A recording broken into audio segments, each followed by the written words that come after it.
So the American founders wanted a presidential selection system that would yield men of continental character, that would elevate the most experienced political men in the land and the most responsible political men in the land, not demagogues, not not momentary comets that streak across the sky, but people you knew and could count on in a way.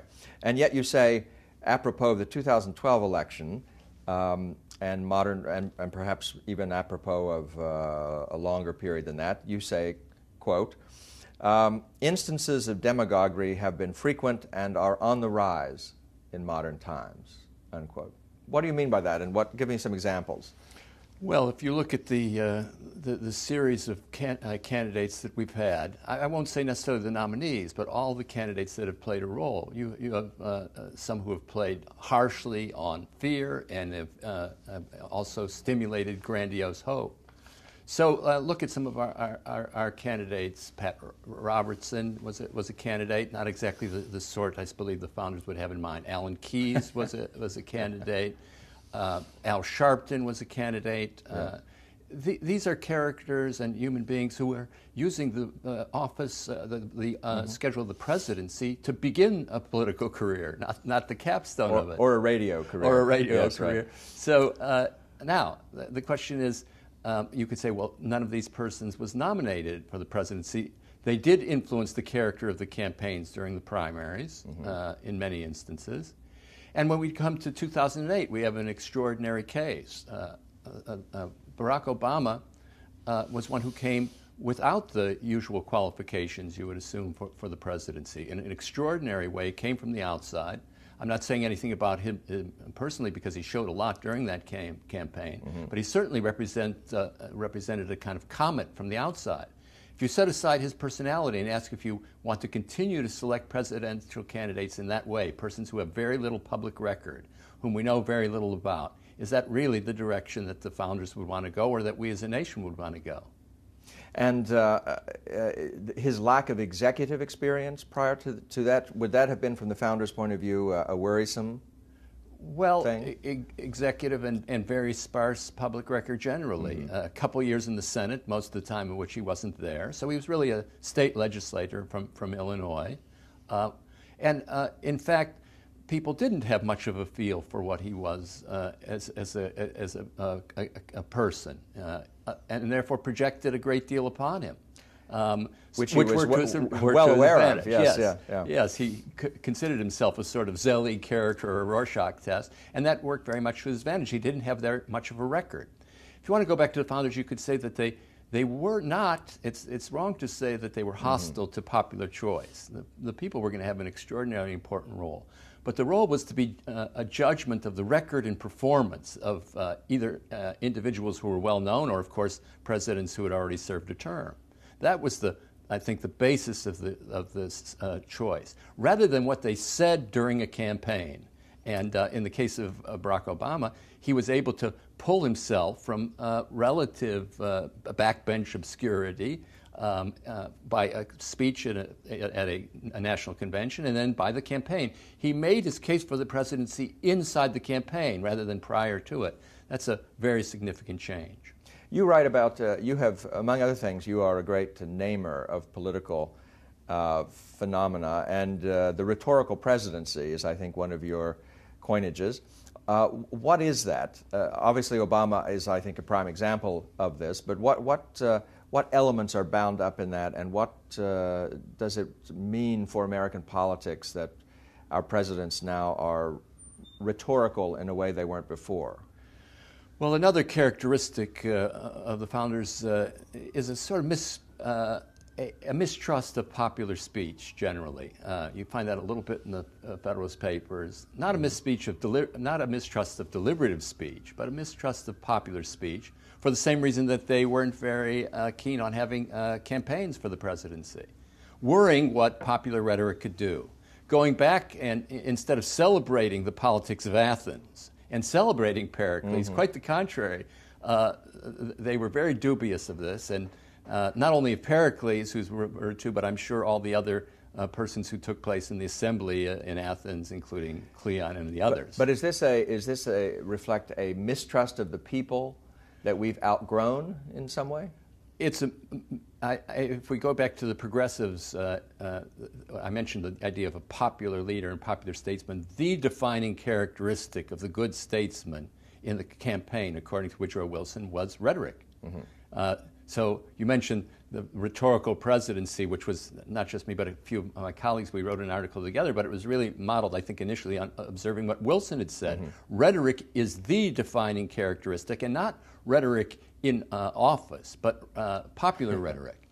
And the idea was not only to change the way in which we select the president, but at the same time to change the presidency. Mm-hmm. And the two go hand in hand. It's not as if the president stops his rhetoric the day that he's elected. He continues to govern in some way using the same tools and instruments. In Wilson's case, it was coupled with the idea that the character of this rhetoric would be inspirational.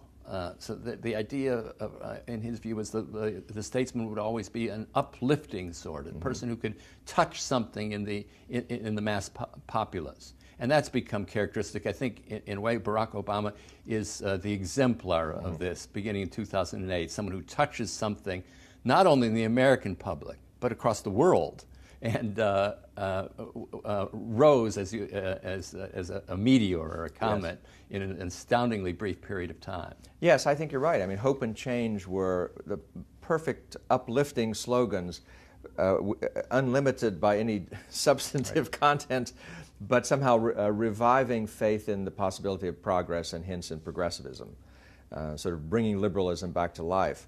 And he certainly seems to have succeeded, given that he was reelected, albeit by a diminished margin. But still, it was an amazing thing to win a race in a year of very bad economic doldrums and many other problems, headwinds, you might say, that he faced.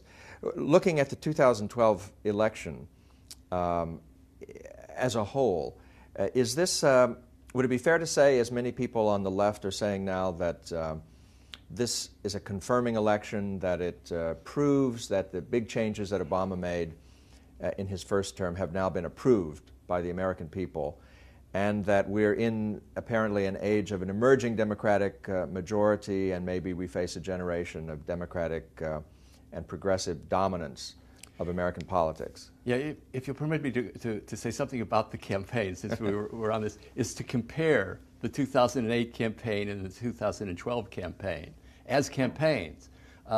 If in 2008 it was hope and change, I think we're now living after hope and change. Right. There's no two campaigns that are more different than those. 2008 was based on uplift. It was based on inspiration.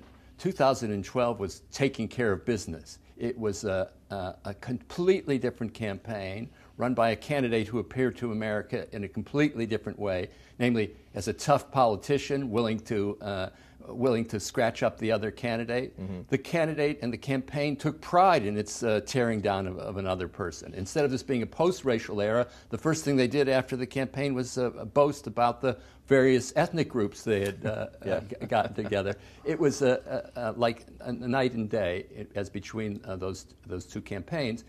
And I hesitate to see which one is better. Obviously, Obama preferred 2008. You could see that mm-hmm. by the way he was behaved. He was happy. And his victory speech was very much an echo of 2008. Yeah, obviously. Who wouldn't prefer 2008? But from the point of view of both himself and the country, I much prefer after hope and change. As you said, 2008, hope and change was a vague idea to which no one really could live up to that standard. 2012, at least we're back to politics. I'm happy that we built the wall between faith and politics and reinstituted the sacred First Amendment. Now, we'll come to the politics of this, your other question. It was a status quo election in one sense, on the surface, because you had the same president, the same House, the same Senate with minor variations. It looked pretty much the same. We woke up the next day and all the players were the same. The problems even seemed to be the same. And the election victory of Obama, viewed historically, is really unimpressive. That might not be being said today because people have an interest in denying it. But if you look at it statistically, he's the first incumbent to be reelected who's lost his share of the American vote. So that's unimpressive. But it is a confirming election in this sense. The major changes that Barack Obama wanted to accomplish were done in the first 2 years of his administration. Right. And all he had to do was win, and in some ways those are consolidated, barring some major changes in the next 4 years. So merely by keeping the keys of the office, he accomplished a great deal of what he set out to accomplish. You could say he doesn't have to do anything for the next 4 years, and he still will go down probably among liberals as one of their most important presidents. A face on the liberal Mount Rushmore. A face on the liberal Mount Rushmore, exactly, I'm sure, which will be built with federal funds.